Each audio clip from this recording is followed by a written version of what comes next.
بہت اعلیٰ ہے، یہ تحفہ بہت عرفہ ہے، اور اعلیٰ وارف عرش کو اعلیٰ ہی جگہ عطا کیا جاتا ہے، لہذا نماز کو عرش الہی پر بلا کر عطا کیا گیا۔ برادران اسلام، توحید اور ایمان کے بعد انبیاء علیہ السلام نے نماز کو ہی اہمیت دی ہے، نماز کی تلقین کی ہے۔ قرآن میں جگہ جگہ پر اقیموا الصلاۃ ذکر کیا گیا ہے، کہنے پر یہ الفاظ ذکر کریں گے، یا ایھا الذین آمنوا استعینوا بالصبر والصلاۃ، ترجمہ اے مومنو صبر اور نماز کے ذریعے سے مدد طلب کرو۔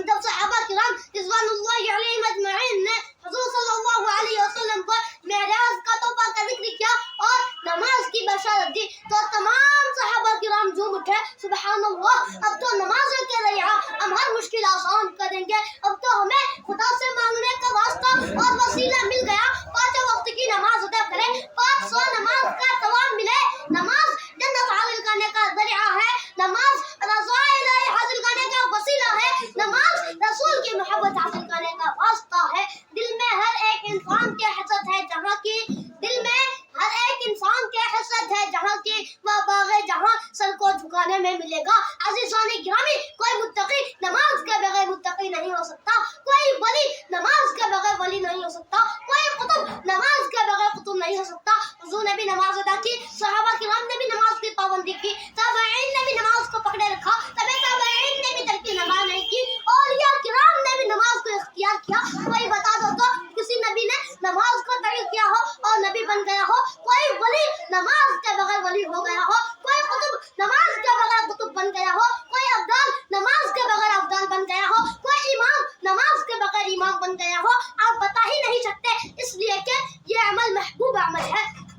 نماز سے قلوب کو نوریت ملتی ہے، نماز سے ایمان اور عقائد کو قوت ملتی ہے، نماز زندگی کو آفتاب سے زیادہ روشن کر دیتی ہے، اور نماز اس وقت چراغ کا کام کرتی ہے جہاں پر چاروں اور سمیت اندھیرا ہی اندھیرا ہو، یعنی قبر میں نماز مصائب و پریشانی کو ٹال دیتی ہے، نماز سے انسان افضل وارفع ہوتا ہے، اور کیوں نہ ہو، نماز ہی ہے ایسا تحفہ جس سے شیطان کا منہ کالا ہو جاتا ہے۔ برادران ملت، نماز ہی سے فیصلہ ہوتا ہے کون متقی، کون شقی، کون انسان، کون شیطان، کون مسلم، کون غیر مسلم، یہ امتیاز نماز سے ہی ظاہر ہوتا ہے۔ میں بغیر حوالے کے بات نہیں کہتا، مشکوٰۃ شریف اٹھاؤ، صفحہ نمبر 58 پر دیکھو، حضرت جابر روایت فرماتے ہیں کہ محسن انسانیت صلی اللہ علیہ وسلم نے ارشاد فرمایا، بین العبد و بین الکفر ترک الصلاۃ، ترجمہ بندے اور کفر کے درمیان صرف نماز کا ترک کرنا ہے۔ حضور پورے نور صلی اللہ علیہ وسلم نے دوسری جگہ ارشاد فرمایا،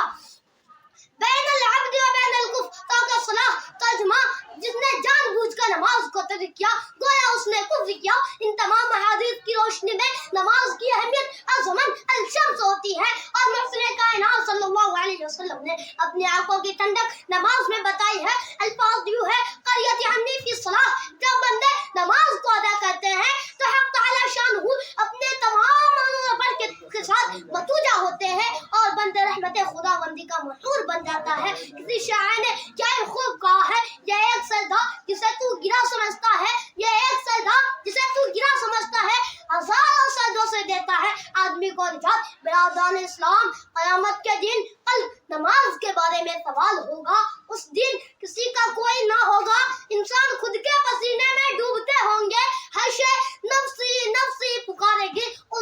اس وقت سب سے پہلے نماز کا سوال ہوگا۔ ماہ رسالت سرکار دو عالم صلی اللہ علیہ وسلم نے ارشاد فرمایا،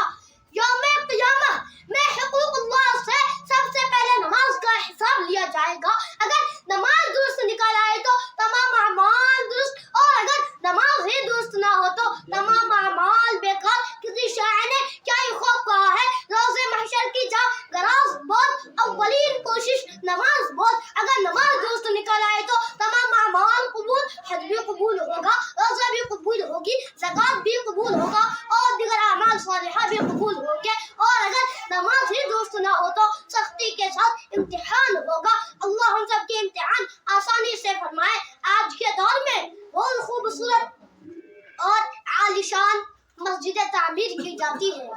لیکن ان میں خدا کو یاد کرنے والے بہت کم نظر آتے ہیں، ان کو آباد کرنے والے بہت کم نظر آتے ہیں۔ بعض جگہ تو عالیشان مسجدیں ویران اور قبرستان نظر